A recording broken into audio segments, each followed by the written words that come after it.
Bismillahirrahmanirrahim. Welcome to all the students in this new topic. Today we are going to discuss functions of vitamin A. We have already discussed genomic function of vitamin A, in which we have discussed that how vitamin A, retinoic acid, and um, functions as a to control the gene expression, especially the genes responsible for immunoglobulin production, for immune system, and for regeneration, and for the growth and development. ये हमने discuss किया previous lecture में. And today we are going to discuss a different function of vitamin A, that is role of vitamin A in vision, how vitamin A play its role in our vision process. So here you can have a look. There are two types of cells in the retina. ये हमारा आई का structure है जिसमें ये retina है. इस side से light जब एंटर होती है, ये लाइट को शो किया हुआ है. ये कॉर्निया है सबसे पहले, उसके बाद जो है वो लेंस है, और बैक पे जो आपको एक कह लें कि आप एक लेयर नजर आती है, दैट इज रेटिना. और इस रेटिना जो है, उस रेटिना को यहाँ पे डिटेल उसकी शो की हुई है कि इसमें जो है वो ये नर्व टिश्यूज हैं, इसमें रॉड सेल्स हैं, और इसमें कोन सेल्स हैं. सो दो तरह के मेनली इसमें सेल्स हैं, रॉड सेल्स और कोन सेल्स, और ये नर्व टिश्यूज हैं जो इसके साथ कनेक्टेड हैं. और जो है ये नर्व टिश्यूज जो हैं मैसेज को पहुंचाती हैं ब्रेन तक, और ब्रेन जो है वो रिकॉग्नाइज करता है कि ये क्या ऑब्जेक्ट है. ठीक है. ये जो दो तरह के सेल्स हैं, रॉड एंड कोन्स, जो कोन्स हैं वो नॉर्मली डे ब्राइट लाइट में काम करते हैं. जो ब्राइट लाइट होती है, डे लाइट होती है, जब यानी कि तेज लाइट आ रही होती है, तो उसमें ये ज्यादा अपना फंक्शन परफॉर्म करते हैं. और जो रॉड्स हैं, ये जो रॉड्स आपको नजर आ रहे हैं, ये जो हैं डार्कनेस और डिम लाइट में काम करते हैं. जब लाइट जरा कम होती है, स्पेशली नाइट टाइम में, तो उस वक्त ये जो है वो काम कर रहे होते हैं. ये एडजस्ट कर रहे होते हैं असल में हमारे इस रेटिना को और हमारे इस आईज को, कि डिम लाइट में कैसे काम करना है, और ब्राइट डार्क जो लाइट है, शार्प लाइट जो है, उसमें कैसे काम करना है. तो ये दो तरह के सेल्स हैं. कोन्स जो हैं वो डे लाइट में काम करते हैं ज्यादा, और जो रॉड्स हैं वो डार्कनेस और डिम लाइट में जो है वो काम करते हैं. होता ये है कि जैसे ही लाइट जो है हमारे इस कॉर्निया से होती हुई, लेंस से होती हुई रेटिना पे पड़ती है, तो ये उस लाइट के रिस्पॉन्स में जो है वो अपना फंक्शन परफॉर्म करते हैं. और जो है इसमें होता क्या है एक्चुअली, कि एक प्रोटीन होती है जिसको हम कहते हैं ऑप्सिन. ऑप्सिन ये प्रोटीन है, वो यहाँ पे जो है वो मौजूद होती है. और ऑप्सिन जो है वो विटामिन ए की जो फॉर्म है रेटिनॉल, एल्डिहाइड फॉर्म जो है, उसके साथ मिलके एक मॉलिक्यूल बनाती है जिसको हम कहते हैं रोडोप्सिन. यहाँ पे एक मॉलिक्यूल बनता है रोडोप्सिन, और ये कह लें कि आप एक कंपाउंड है जिसमें एक प्रोटीन ऑप्सिन होती है और दूसरी जो है वो रेटिनॉल फॉर्म है. लेकिन रेटिनॉल जो है इसकी दो टाइप्स होती हैं. रेटिनॉल की सिस फॉर्म है और ट्रांस फॉर्म है. लेकिन जो ये रोडोप्सिन मॉलिक्यूल बनता है, इसका यूनिक कैरेक्टरिस्टिक ये है कि ये सिर्फ it works only with the cis form of retinol. Obscene जो है हमेशा जो कॉम्प्लेक्स बनाता है वो सिस रेटिनॉल के साथ बनाता है. जैसे ही ट्रांस फॉर्म में ये कन्वर्ट होगा, ट्रांस रेटिनॉल में कन्वर्ट होगा, तो ये जो है आप जो जो कॉम्प्लेक्स बना है, रोडोप्सिन बना है, एक मॉलिक्यूल जो बना है, ये ब्रेक हो जाएगा. और जब ये ब्रेक हो जाएगा तो ऑप्सिन मॉलिक्यूल अलग हो जाएगा, और जो ट्रांस रेटिनॉल है वो अलग हो जाएगा. दोनों जो है वो सेपरेट हो जाएंगे. होता यह है कि जैसे ही लाइट जो है वो पास आउट होगी कॉर्निया से और रेटिना पे आएगी, तो इसमें मौजूद जो कॉम्प्लेक्स बना हुआ होगा, जो रोडोप्सिन बना हुआ होगा, उसके ऊपर ये लाइट जाएगी. और ये लाइट के फोटॉन्स जो हैं जैसे ही उस पे पहुंचेंगे, तो बहुत सारे रोडोप्सिन मॉलिक्यूल्स जो हैं वो ब्रेक होंगे. और ब्रेक ब्रेक कैसे होंगे, कि ब्रेक इस तरह से होंगे कि मैं बिजी हूँ, एक लेक्चर में बिजी हूँ अभी. नहीं, 1 घंटा लगेगा।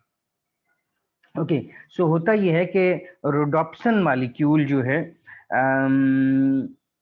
सॉरी वो एक दरमियान में एक शख्स आ गया जिसकी वजह से वो डिस्टरबेंस होगी। ओके, हम दोबारा से स्टार्ट करते हैं। सो जैसे ही ये रोडोप्सिन मॉलिक्यूल के ऊपर ये जो फोटोन्स हैं लाइट के, ये गिरेंगे, तो ये जो सिस फॉर्म है रेटिनाल की, ये ट्रांस में कन्वर्ट हो जाएगी।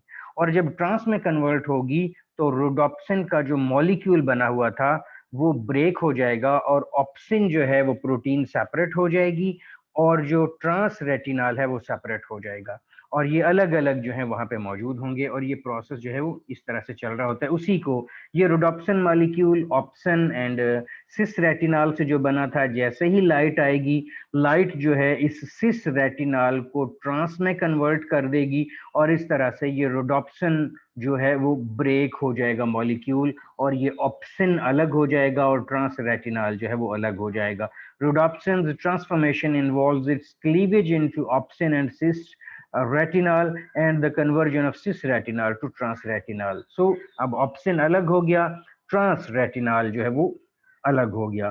फिर एक लेंथी प्रोसीजर के थ्रू, एक प्रोटोकॉल के थ्रू जो है ये ट्रांस रेटिनाल दोबारा से सिस में कन्वर्ट होता है, और सिस जो है दोबारा ऑप्सिन के साथ मिलता है, और ये रोडोप्सिन मॉलिक्यूल जो है वो बन जाता है। ये रोडोप्सिन मॉलिक्यूल यहाँ पे आता है, फिर इसमें लाइट आती है, फिर इसकी ब्रेकडाउन होती है, और इस तरह से ये एक साइकिल जो है वो चलता रहता है।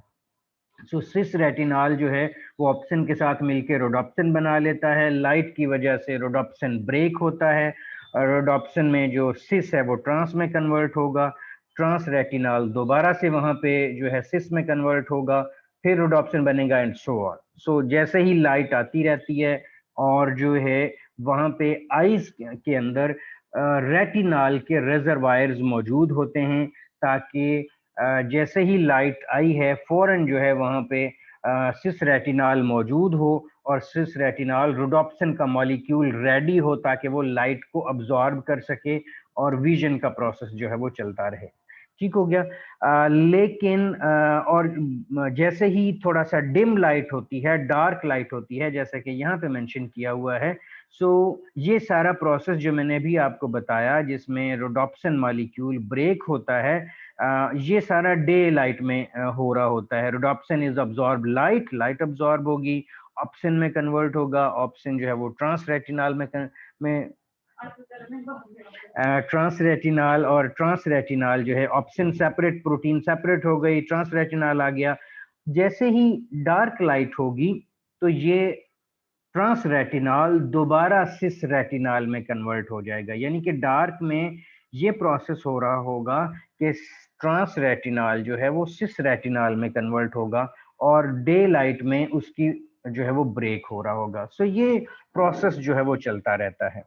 अब इसमें इंपॉर्टेंट ये है कि अगर हमारे आइज के अंदर इनफ क्वांटिटी में विटामिन ए मौजूद हो, या हमारी बॉडी के अंदर इनफ क्वांटिटी में विटामिन ए मौजूद हो, तो फिर वो ये करेगा कि रेटिनॉल की फॉर्म में है या जिस भी फॉर्म में है, रेटिनाइल एस्टर की फॉर्म में है, तो वो फौरन आइज में पहुंचेंगे, वहां पे रेटिनॉल रेटिनाल में कन्वर्ट होगा, और ये प्रोसेस जो है वो चलता रहेगा।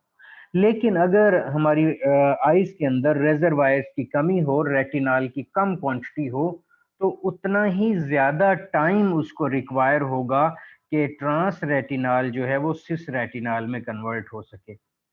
और जब सिस रेटिनाल कम क्वांटिटी में मौजूद होगा तो हमें जो है अपनी आइज को एडजस्ट करने में उतना ही ज्यादा जो है वो टाइम लगेगा। सो अगर इनफ क्वांटिटी में रेटिनाल जो है वो मौजूद है तो ये प्रोसेस बहुत जल्दी हो जाएगा, और अगर लेस क्वांटिटी में मौजूद है तो उतनी ही देर में हम जो है वो एडजस्ट कर पाएंगे। ये आपने देखा होगा कि जैसे ही हम ब्राइट लाइट में देखते हैं तो हमारी आंखें फौरन जो है वो बंद हो जाती हैं, क्योंकि उतनी क्वांटिटी में सिस रेटिनाल या रोडोप्सिन हमारी बॉडी में जो है आइज में मौजूद नहीं होता, और हमें आहिस्ता आहिस्ता उस प्रोसेस को एडजस्ट करने में टाइम लगता है। जिसको जितनी ज्यादा देर लगती है ब्राइट लाइट में अपनी विजन को मेंटेन करने के लिए उतना ही उसमें जो है वो विटामिन ए की डेफिशिएंसी होती है, यानी कि वहाँ पे सिस रेटिनॉल उतनी ज़्यादा क्वांटिटी में मौजूद नहीं होता, और अगर इनफ क्वांटिटी में मौजूद है तो ये प्रोसेस उतना ही ज़्यादा जो है वो जल्दी हो जाएगा। इसके अंदर एक ब्लीचिंग का प्रोसेस है, process by which light depletes the rhodopsin concentration in the eye by separating opsin from transretinal. So this fall in rhodopsin concentration allows the eye to become adapted to bright light. तो जितनी इस पूरे process को जिसमें एक trans retinol जो है वो सिस रेटिनॉल में कन्वर्ट होगा, एक पूरा प्रोसेस चलेगा और रोडोप्सिन मॉलिक्यूल बनेगा ताकि वो ब्राइट लाइट के लिए रेडी हो सके, इस प्रोसेस को हम ब्लीचिंग प्रोसेस जो है वो कहते हैं। और the process by which the rhodopsin concentration in the I increases in the dark, इसको हम डार्क अडॉप्टेशन का प्रोसेस भी जो है वो कहा जाता है। सो इस तरह से ये जो है प्रोसेस जो है वो चलता है। इसमें एक नाइट ब्लाइंडनेस जो है, एक आपने में से माइट भी लोगों ने सुना हो, ये एक टर्म यूज की जाती है, और उसमें भी विटामिन ए की डेफिशिएंसी का जो प्रोसेस होता है कि हमारी आईज जो हैं वो नाइट में जल्दी चीज़ों को रिकॉग्नाइज नहीं कर पाती, थोड़ा सा टाइम लगता है चीज़ों को एडजस्ट करने में।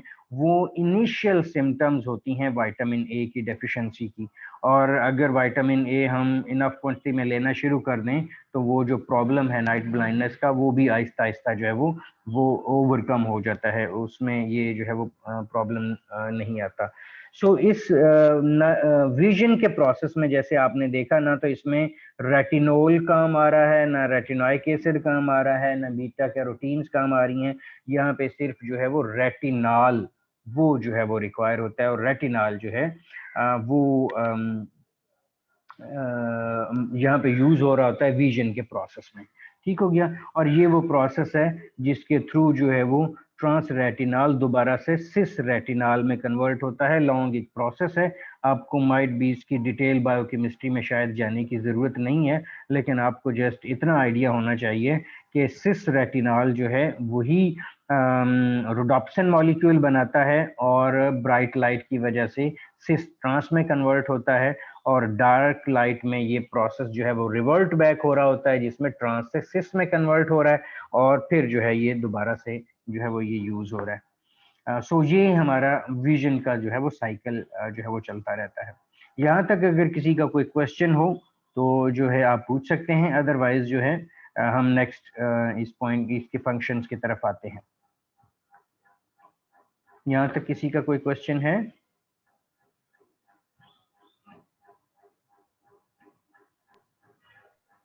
No sir.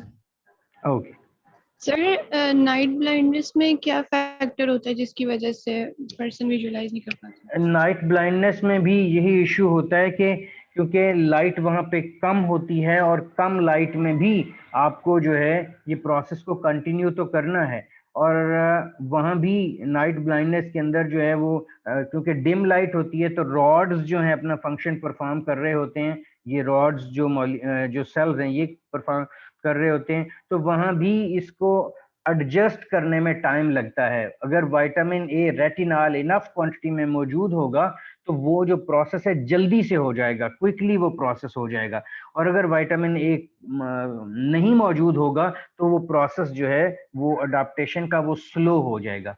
सो सबसे पहले जो कंडीशन आती है विटामिन ए की डेफिशिएंसी में वो यही आती है, और ये रिकवरेबल है कि यानी कि आप इस कंडीशन को रिकवर कर सकते हैं। लेकिन अगर ये कंडीशन मेंटेन रहे तो फिर ये नेक्स्ट फेजेस की तरफ चली जाती है, जिसको हम विटामिन ए की डेफिशिएंसी में डिटेल से डिस्कस करेंगे। ठीक हो गया। तो ये जस्ट अडाप्टेशन का प्रोसेस है जो यानी कि नाइट ब्लाइंडनेस में भी जो है वो चल रहा होता है। Okay sir. और किसी का कोई क्वेश्चन अगर है तो अदरवाइज हम जो है इस इन पॉइंट्स की तरफ आते हैं। ओके सो विटामिन ए के जो और हमने मेजर दो फंक्शंस इसके जो है वो डिस्कस किए हैं, एक तो जीन एक्सप्रेशन में इसका जो रोल है और विजन में जो इसका रोल है। इसके अलावा इसके और भी कुछ फंक्शंस हैं। सेलुलर डिफरेंशिएशन का जो रोल है, आल्दो इसका जो रोल वही है जो हमने विटामिन ए में जीन एक्सप्रेशन में डिस्कस किया था, लेकिन ये स्पेसिफिक रोल है कि सेल्स जब आपस में मेच्योर होते हैं तो मेच्योर सेल की जो प्रॉपर्टीज हैं, हर सेल जो है, हमारे तमाम सेल एक जैसे हैं, लेकिन डिफरेंट सेल मेच्योर होने के बाद डिफरेंट फंक्शंस परफॉर्म करते हैं। ठीक हो गया। जैसे रॉड्स और कोन्स अभी हमने डिस्कस किया, स्टार्ट में तो वो सेल्स हैं, लेकिन बाद में मेच्योर होके अपना कुछ नाइट में फंक्शन परफॉर्म कर रहे हैं, कुछ डे में फंक्शन परफॉर्म कर रहे हैं। इसी तरह हमारी गैस्ट्रोइंटेस्टाइनल ट्रैक्ट के साथ जो है गॉबलेट सेल्स होते हैं जो कि सिक्रीशंस रिलीज करते हैं ताकि हमारा गैस्ट्रोइंटेस्टाइनल ट्रैक्ट जो है वो सॉफ्ट रहे। इसी तरह हमारी स्किन जो है, हमारी स्किन में भी जो है ये जो परस्पायरेशन होती है, जो स्वेटिंग ग्लैंड्स जो होते हैं वो भी जो है मौजूद होते हैं, और वो उनका काम क्या है, स्वेट्स रिलीज करना जो है, और वो हमारी इस स्किन को जो है वो सॉफ्ट करके रखते हैं। और अगर ये इन सेल्स, और ये वो सेल्स हैं जो अपने आप को बहुत जल्दी, हमारी बॉडी में कुछ ऐसे सेल्स हैं जो बहुत जल्दी अपने आप को रिपेयर करते हैं, उनमें से आपको आइडिया होगा रेड ब्लड सेल्स, उनकी 120 डेज जो है वो लाइफ है, उसके बाद उनकी डेथ हो जानी है, नए सेल्स रीजनरेट होने ही होने हैं। इसके बाद जो है हमारे गैस्ट्रोइंटेस्टाइनल सेल्स जो हैं, स्पेशली अब्जॉर्प्टिव सेल्स जो स्मॉल इंटेस्टाइन के अंदर हैं, वो अपने आप को बड़ी जल्दी रीजनरेट करते रहते हैं, और उनका जो बेसिक फंक्शन है अब्जॉर्प्शन का, उसको वो करते रहते हैं। इसी तरह हमारे स्किन के जो सेल्स हैं, ऊपर की जो सरफेस के सेल्स हैं, स्किन सेल्स जो हैं, वो भी अपने आप को बहुत जल्दी रीजनरेट करते रहते हैं। सो अगर, और जब रीजनरेट करते हैं तो इसका मतलब है कि ये नए सेल्स बनते रहते हैं। अब नए सेल्स बने, सेल का डिवीजन का प्रोसेस हुआ, नए सेल बन गए, लेकिन उस नए सेल को मेच्योर भी होना है। इसका ये मतलब हुआ कि ये सेल्स अपने आप को बार बार मेच्योर करते रहते हैं, जैसे कि स्किन सेल्स हैं, हमारे जीआईटी के गैस्ट्रोइंटेस्टाइनल ट्रैक्ट के सेल्स हैं, ये बार बार रीजनरेट होंगे, बार बार प्रोड्यूस होंगे और अपने आप को रीजनरेट करेंगे। रीजनरेशन का जो प्रोसेस होता है उसमें विटामिन ए का बहुत इंपॉर्टेंट रोल होता है। ठीक हो गया। जैसा कि ये सेल्स डिफरेंशिएट करते हैं अपने एक दूसरे से, सो डिफरेंशिएशन का जो प्रोसेस है ये इन सेल्स में काफी ज्यादा होता है और इसमें ये काफी इंपॉर्टेंट रोल प्ले करता है। सो क्या होगा कि अगर, जो मैंने दो आपको एग्जांपल दी, हमारे स्किन सेल्स और जीआईटी के सेल्स, अगर विटामिन ए की डेफिशिएंसी हो हमारी बॉडी के अंदर तो हमारी स्किन जो है, स्किन हार्ड होना शुरू हो जाती है, केराटिनोसाइट्स जो हैं, केराटिनाइजेशन का प्रोसेस हो जाता है, स्किन हार्ड हो जाएगी क्योंकि उसमें जो सेल्स हैं वो सिक्रीशन प्रॉपर जो है वो प्रोड्यूस नहीं कर रहे, प्रॉपर वो मेच्योर नहीं हो रहे, जो उनकी प्रॉपर्टी हैं उसको वो परफॉर्म नहीं कर पा रहे। इसी तरह हमारे जीआईटी के सेल्स जब हार्ड होना शुरू हो जाएंगे तो प्रॉपर डाइजेशन, अब्जॉर्प्शन नहीं होगी। अब्जॉर्प्शन नहीं होगी तो आपको पता है कि अगर अब्जॉर्प्शन ना हो तो डायरिया हो जाता है। यही रीजन है कि जब स्पेशली बच्चों में अगर डायरिया वगैरह हो जाए तो उनको विटामिन ए के सप्लीमेंट्स भी दिए जाते हैं कि हो सकता है विटामिन ए की डेफिशिएंसी की वजह से जो जीआईटी के सेल्स हैं वो प्रॉपर मेच्योर ना हो पा रहे हों, अपने आप को डिफरेंशिएट ना कर पा रहे हों, और जो उनकी स्पेसिफिक प्रॉपर्टी है एब्जॉर्प्शन की वो ना हो रही हो, तो इसलिए जो है वो विटामिन, क्योंकि अभी जो है वो टॉक्सिसिटी तो ऐसा चीज की इतनी ज्यादा नहीं होती क्योंकि बहुत ज्यादा हैवी डोज लें तो टॉक्सिसिटी होती है। सो इस वजह से ये स्पेसिफिक जो सेल डिफरेंशिएशन का प्रोसेस है उसमें विटामिन ए एक बहुत इंपॉर्टेंट रोल प्ले करता है, और उसकी मैंने आपको दो एग्जांपल दी कि गैस्ट्रोइंटेस्टाइनल ट्रैक्ट के जो सेल्स हैं और जो स्किन सेल्स हैं, दे आर जो है ये अपने आप को बहुत जल्दी रीजनरेट करते हैं, बहुत इनको सेल डिफरेंशिएशन की ज्यादा जरूरत होती है। और जो फंक्शंस हैं विटामिन ए के, वो बोन हेल्थ में जो है वो फंक्शंस हैं, लेकिन बोन हेल्थ में तो विटामिन डी का रोल होता है। विटामिन ए जो है बोन हेल्थ में कैसे अपना फंक्शन परफॉर्म करते हैं ये अननोन है, ये मैकेनिज्म अभी तक अननोन है, लेकिन ये चीज ऑब्जर्व की गई है कि जिनमें विटामिन ए की डेफिशिएंसी हो उनकी बोन्स वीक हो जाती हैं, आहिस्ता आहिस्ता वीक हो जाती हैं। सो ये क्या मैकेनिज्म इन्वॉल्व है, क्या वो प्रोसेस है जिसकी वजह से बोन्स वीक होती हैं, ये अभी तक अननोन है, लेकिन ये जरूर ऑब्जर्व किया गया है। इसके अलावा जो है, जो विटामिन ए के प्रीकर्सर हमने डिस्कस किए थे, specially beta carotene, they also work as antioxidant. जो बीटा कैरोटीन्स हैं वो एज एंटीऑक्सीडेंट काम करते हैं, और हमारी बॉडी में जो फ्री रेडिकल्स प्रोड्यूस होते हैं, जो unstable compounds free radical produce होते हैं, उनको केटर करने के लिए, उनको स्टेबल करने के लिए हमें एंटीऑक्सीडेंट्स की ज़रूरत होती है, जिसमें विटामिन ई है, विटामिन सी है, ये और कैटालेज है, बहुत सारे एंजाइम्स भी हैं जो एज ए एंटीऑक्सीडेंट काम करते हैं, सिलीनियम वगैरह भी हैं, वो भी एज ए एंटीऑक्सीडेंट काम करते हैं। तो उनमें ये बीटा कैरोटीन्स जो हैं ये भी एज ए एंटीऑक्सीडेंट काम करते हैं, और अगर वो फ्री रेडिकल्स की क्वांटिटी हमारी बॉडी में बहुत ज़्यादा हो जाए तो वो हमारी बॉडी को डिस्टेबलाइज कर देगी, बहुत ज़्यादा उसमें प्रॉब्लम्स आना शुरू हो जाएंगे। सो इस वजह से ये एज अ एंटीऑक्सीडेंट भी हमारी बॉडी में रोल प्ले करते हैं।